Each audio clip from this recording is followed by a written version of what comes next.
Now, the title of what we're going to share tonight is called What You Tolerate, You Have to Live With. Now, before we start with this, it is a message that is a hard hitter. It will change your life, but we have to be very careful because there is a responsibility that goes with this. It's not just decisions that you make and you stick to, as we'll go into it. Making decisions can be very, very difficult, especially with the no-win situations. You know, Jesus was confronted with many situations where he was damned if he did, damned if he didn't, right? Like the Caesar's coin, when they said, "Shall we pay the poll tax or not?" Or when he goes to the adulterous woman that we did 2 weeks ago, where, well, should we stone her? Or they did it over and over again, trying to trap him into no-win situations. And sometimes the decisions that we make are kind of no-win situations, aren't they? Now, when I say what you tolerate, you have to live with, the proviso that I have where we have a responsibility to be careful with it is don't take this message as a license for inflexibility. You understand? Because legalism can enter into the door so quickly and so easily. We have to always be aware that this is a danger and never fall into that trap, okay? Now, the who of the decision-making process first is of primary importance. We can either do it bilaterally or we can do it unilaterally. Now, I don't mean to use big words just for the fun of it. Unilateral means me. I make the decision. I don't consult anybody. I just do it. Bilaterally, by bilateral, I mean two are making the decision, God and me. That's obviously what we want. Okay, now God is going to partner with your decisions. Okay? Now, some of those, he's got what would be a perfect decision for you, and our responsibility is to search for that perfect decision that God wants me to make. Okay? However, I have very good news for us also, is God is big enough to redirect our bad decisions if we make a mistake. Now, in the best case scenario, that is provided that we do it with a pure heart towards Him. We want to know what His perfect will is, okay? We don't always get there, do we? But the fact that we want to is opening the door to the fact that God is big enough to redirect any wrong decisions. Okay? Now, who is affected by my decision? How and at what level? Whenever I'm making decisions, I have to look at the collateral effects. Who is, for example, nearly every decision I make, she has something to do with it. There is something that's going to happen with Judy when I make a decision. Why? Because we are closely married. Okay? I don't do unilateral decisions in that sense either. If there's any kind of an important decision, I consult her. And let me tell you where this plays out most. Whenever, let's say, I'm in the shops and I see something that I'd like to buy, and it might be 20 or 30 pounds or so, I'll call her. How are we doing with the accounts? Would it bother you if I spent this? Should I maybe not do this at this time? Now, she'll always let me buy it, but as an accountant, she wants me to buy it at the right time so that she can fix the budgets, you see? And that, I think, is very, very important in the decision-making process. Now, if I didn't do that, she would be saying, well, what I tolerate, I have to live with, and I don't like that. I don't like living like that. She wouldn't like living with the fact that I would be spending in a selfish way. Okay? So I'm just showing you how that works on the ground running. But the most important thing is that we have God in the mix, okay? Now, I'm going to read Joel chapter 4 and verse 14. Okay, now it says in Joel 4:14, multitudes in the valley of decision, for the day of the Lord is near in the valley of decision. So what is the decision that we're talking about? I just gave you one verse. Let's get a bit of context here. Okay, first of all, Joel's name means the Lord, He is God. Now that is very, very important because he lived that. when he was making these prophetic messages. Another thing is, what we have to understand was that the land of Israel was plagued by locusts and by drought. And in both cases, when they had locusts or drought, they rightfully saw it as something sent by God, because they were not being faithful. Not by sent by God, but they let the door open to these things happening. Whereas if they had clung to the Lord our God, then he would have intervened, not allowed it to happen. Okay? And over again, you're going to see that happening. You read the book of Chronicles. This king did what was right in the sight of the Lord. This one didn't. Most of them didn't. Some of them did. But also, if you go and have a look in the book of Deuteronomy, I think it's somewhere around 33 or thereabouts. Tell me. 32 or 33, where it talks about the mountains of decision. Okay. And on the one mountain, it says, if you do this, this, and this, and this, and this, you'll be blessed with that, and that. That's 28 of Deuteronomy. But you can choose to do this, this, this, and this, and this. Yeah.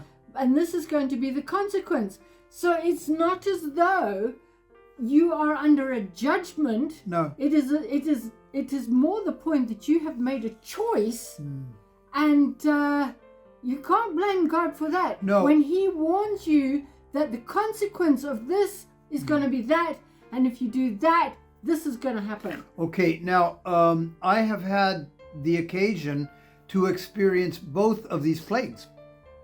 In Nashville, Tennessee, one year, we had a swarm of locusts, and I'll never forget it. It was the most frightening thing I've ever heard, because what happens is you don't see them very much until they swarm, but you have a noise. It's a rrrr, and then it gets real loud, rrrr, but it gets so loud you can't even hear yourself. It's impossible to even talk with someone. It is so loud. This went on for about 2 weeks. And when you saw the locusts, they were about this big, very big bugs, and very sturdy. So that was the one time I remember that I experienced a locust plague. Now, I have been in drought situations twice. Once in California, where we had no rain for 3 years. Now, I remember we were on bucket baths. Now, what that means is you take a bucket, fill it with water, and you shower with that. That's all you do. That's all you use. And if anybody was caught washing their car or mowing or watering their lawn, they would be subject to a hefty fine and being arrested. It was a very serious situation. Another thing that happened during that drought situation was brush fires in the hills, because San Jose, California is enclosed, the San Francisco Bay Area. It's enclosed by mountains, you see, and the mountains get very dry, and there are usually bushfires every year, but when it was a drought situation, it was dramatic. It was exceedingly dramatic. And then once in Zimbabwe, however, in California, we kind of had an infrastructure to keep us going. We had deliveries of water from the north, because the north has abundant water supplies. So we were able to get through it until the rains came after all that. Now, the time when we had a drought in Zimbabwe, I'll never forget it. It was in 91 to 92, and it was dramatic, because now the only thing that you had, we had a borehole, which is well water on our house. But the thing is, that doesn't mean you're okay because you have a borehole. A water source still needs rain, because it's seepage water that gets down under the ground into the subterranean aquifers. Okay, so now that was dramatic. That was where cattle were dying, people were dying, sheep were dying. It was a terrible situation. So truly, when you live through those, you do get on your knees and pray, Lord, please can you make this stop? Please can you send us the rain that we require? Okay? Now the Valley of Decision, Joel is prophesying that the Valley of Decision is directly connected to worshiping Yahweh, or the pagan gods of the surrounding nations. Which one are you going to do? Okay? And as Judy rightfully brought out Deuteronomy, choose life. Worship the Lord our God. Because then you have his protective power surrounding you. Whereas if you don't and you worship pagan gods, you're letting that in. That's why, you know what we call pagan religions, especially one that is increasingly violent? You get my point? We call him the god of the desert. In Africa, we call him the god of the desert. Okay? A specific one. Okay, so now let's go to Mark 11, verses 12 to 14. Okay? By the way, before you do that, I want you to know something, is that I chose the two scriptures in the New Testament, in the Gospels, that probably are the ones that we will struggle with the most that Jesus did. So I did this on purpose. Carry on. Now the next day, when they had come out from Bethany, he was hungry. And seeing from afar a fig tree having leaves, he went to see if perhaps he would find something on it. When he came to it, he found nothing but leaves, for it was not the season for figs. In response, Jesus said to it, "Let no one eat fruit from you ever again." And his disciples heard it. Okay, now remind ourselves of the title, What You Tolerate, You Have to Live With. And Jesus found this fig tree intolerable. And at first view, we say, God, that seems kind of harsh. It's just a poor little tree. And even they said, well, it's not the season for figs. So here's Jesus withering this tree from the roots up, and he knew he was going to do it. So this seems a cruel act to get rid of the fig tree. But this is a reminder to bear fruit in and out of season. Remind ourselves that the Apostle Paul says, preach the gospel in season and out of season. That means when you feel good and when you don't feel good, okay? I remember how this plays out is when I was going in for radiotherapy, I was scared. I knew I was sick with a cancer, and I knew that, well, this is a difficult situation.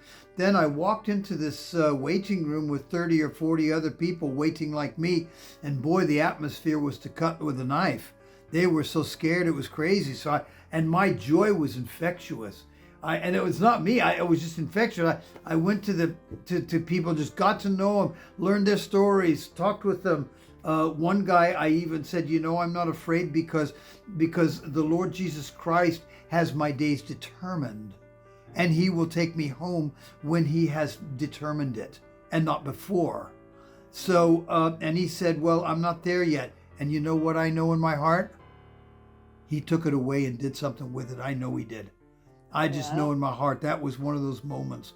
So now another thing is, he says he wants fruit to happen.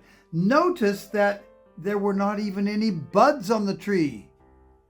Not only was there no fruit, there were only leaves, there were not even any buds. So in other words, that tree was not going to give fruit. Okay, do you see what that changes the perspective a little when we look at it from that light? Now, God expects us to bear some fruit. He doesn't expect anything beyond our means. Remind ourselves also of the widow in the treasury of the synagogue, and she puts in 2 small pennies, and Jesus stops and says, "Whoop! Notice this. She put in more than anybody." Have you guys seen this? You see, and so her fruit, her offering, there was something coming out. Okay. The idea is we're supposed to be advancing. And if we're not advancing, we're backing up. There's no such thing as stationary or static, even if at times we must wait upon the Lord. That doesn't mean we're stationary. That doesn't mean we stop praying. And it doesn't mean that we stop showing our compassion for other people. Okay? That's the fruit of what God has given us. Okay, so let's go to Mark 11, verses 15 and 17, and let's hear Jesus meek and mild. Oh, let's hear it. When they arrived back in Jerusalem, Jesus entered the temple and began to drive out the people buying and selling animals for sacrifices. He knocked over the tables of the money changers and the chairs of those selling doves, and he stopped everyone from using the temple as a marketplace. He said to them, "The scriptures declare, my temple will be called a house of prayer for all nations, but you have turned it into a den of thieves." Okay, again, what you tolerate, you have to be prepared to live with. What was it that Jesus was not prepared to live with here? He was not prepared to live with the avarice and with the irreverence in the house of God. You can understand the scene. You have this beautiful temple made for the ambience of prayer and the atmosphere of pure hearts wanting to come before our God and praying and giving their love to Him and just soaking up what God has for them. And then you got all these people with the stands, and you got sheep poo and chickens, wah, wah, wah, wah, wah, you got birds, wah, wah, wah, wah, wah, you got all the, and then the coins, going all around there, and people just greedy. God expected us to get a sacrifice, come in there and do it in a reverent manner and understanding the weight of what we're doing. What do? Well, let's make a buck from this. So Jesus, for the first and only time, shows violence. Okay? And I can just see the tables turning over. The chickens going over the coins. Just mayhem, and everybody running away. Jesus is turning them over. He's got this whip of cat o' nine tails. Cataboom, cataboom. There's I like it. I'm sorry. I like that scene. It's very male of me. I know that, but I like it because I hate people who just take the mick and just are just greedy, avaricious people. I just don't like it. That's all. And I like the fact that... that's very disrespectful, isn't it? It is to me, and it was to Jesus. And that's what I mean by he was not going to tolerate with it because he wasn't going to live with it. Huh? So, let's go for Numbers 33 now, verses 50 to 52. On the plains of Moab, by the Jordan, across from Jericho, the Lord said to Moses, "Speak to the Israelites and say to them, when you cross the Jordan into Canaan, drive out all the inhabitants of the land before you. Destroy all their carved images and their cast idols, and demolish all their high places. Take possession of the land and settle in it, for I have given you the land to possess." Okay, now I want you to notice something. Whenever the Lord said to exterminate certain peoples, that was because there was no choice. You will notice here that he says drive them out of the land. Just get them out of there, okay? So, first of all, the commandment is clear. When you enter the promised land, you are to get rid of its inhabitants, okay? Why? Because they're going to make you stumble. And what did happen when they didn't? The inhabitants of the land started influencing them with their pagan gods. And he says, get rid of the idolatrous carved stones. Get rid of the molten and the graven images of pagan gods. Demolish their high places. Now, the high places is a theme that you're going to see all throughout the Bible. The high places need to be eradicated. Now, demolish their high places. The conclusion, it's enough that it's the eternal, omnipotent God who commands it. He knows I don't. He's God and I'm not. You see? He commands it. He does not owe me an explanation, ladies. But most of the time, he will give me one. Okay? Which is wonderful. But he doesn't owe it to me. But you'll find in the Bible, almost every time he's asked, he will give a reason. Okay? But he doesn't always, and he doesn't have to. So now let's go verses 55 and 56. But if you do not drive out the inhabitants of the land, those you allow to remain will become barbs in your eyes and thorns in your sides. Ow. They will give you trouble in the land where you will live, and then I will do to you what I had planned to do to them. Okay, that sounds kind of rough, but let me unpack it. Grumpy. It's very Yeah, grumpy. it does, doesn't it? But let's unpack it.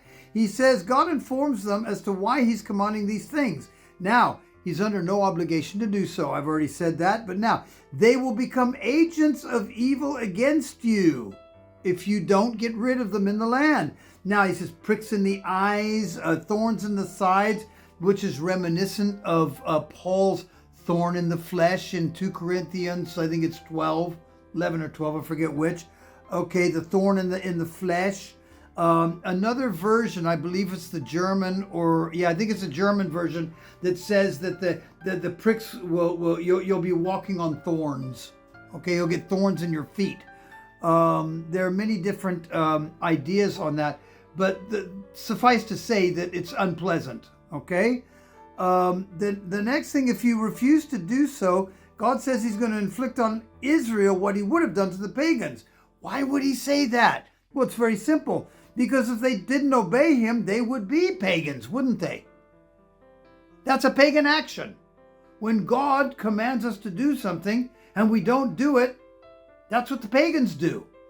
So we are actually espousing a kind of pagan faith by our disobedience. Am I making sense? This sounds very, very cruel and harsh, but it's not. This is why I was very careful before I started this message to tell you we have a responsibility with this message, not to be harsh with it and not to be legalistic with it. You understand? That doesn't give us license to go tramping into things that we make a decision we're not going to put up with and we just cut it off like this, okay? Now, when we see something and we know we're not going to tolerate it, undoing it is something that has to be seasoned with grace. Okay? Like, for instance, let's say my son would be doing something when he was living with me. He's not anymore, but when he was.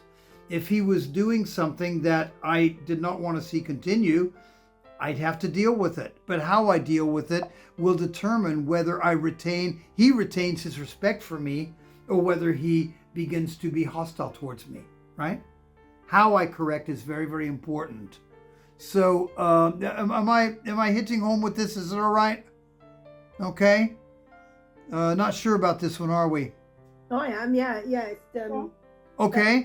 That comment was just taking it all in. Oh, okay. I'm trying to read your body language and that comment applies to something that's happening right now, and it's very true. How you deal with something. Well, what you tolerate, you've got to be willing to live with. Also, another point that we need to make.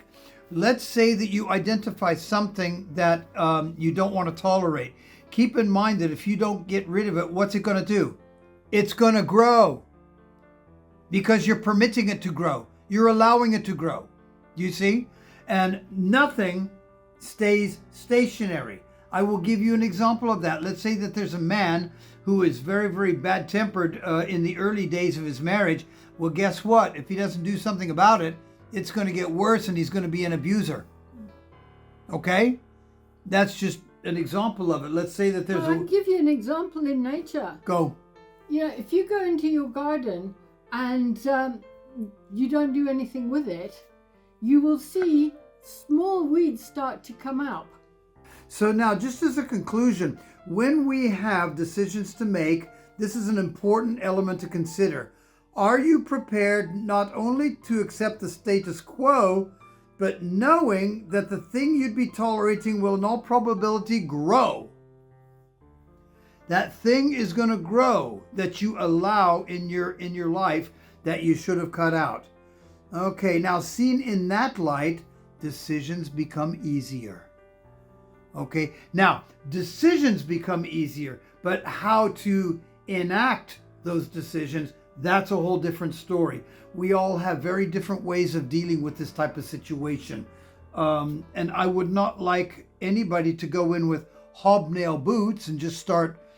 You understand, we still have to stay in a state of grace, but a state of grace does not mean that we have to be in a state of compromise.